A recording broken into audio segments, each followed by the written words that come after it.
An ink stain smudged the flesh of my hand. It must have come from signing as a witness on Cassidy's marriage certificate. I had seen her down the aisle, toasted to her happiness, and after all the madness, she could ride off into the summer night with the boy she'd always loved. I had done my job as a co-maid of honor and earned myself a glass of something red, rich, and intoxicating. My long skirt swished around my legs with its sheer layers of French blue fabric. I would have called it cornflower, but who was I to argue with the designer? The scene of the dwindling party offered too good of a mood. Family members sipped coffee as they caught up with one another. The ivory candles' wax sank lower into their pillars, and the blue summer flowers became pretty pops of color against the beige and gold ballroom. There was no reason to fuss or to worry. Everyone I loved had their happy ending.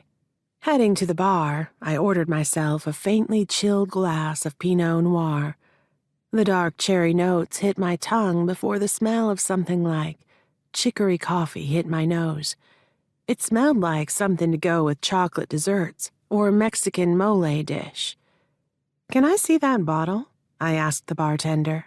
He didn't hesitate to hand it over. After all, I worked with the hospitality group that employed him. My business supplied the wine. Memorizing the label, my mind didn't acknowledge a silent figure striding up beside me. I didn't know how such a tall, broad frame could move like a shadow. "Is that what you're drinking?" he wondered, traces of a low-country childhood in his tone. My eyes flicked up and to the right.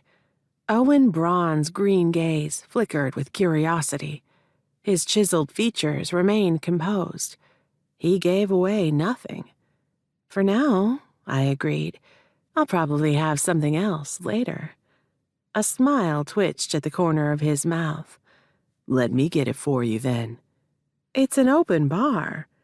"Call it the principle of the thing." We had been circling each other at every event. I'd polished my bride. He'd proven to be the best man in every room.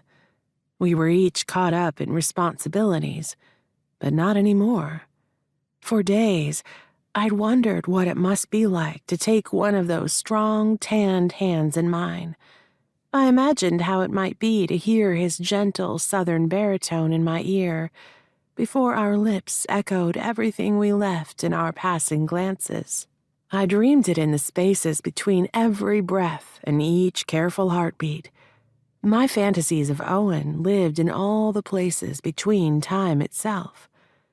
"Can I get something for you, then?" I asked. I brushed back my sprayed and styled bangs out of habit. My brown mop of hair had been braided and frozen in place. The hairpins pushed into my scalp. The shapewear gripped my stomach, but for a chance with Owen, I could keep the costume on for a few moments longer.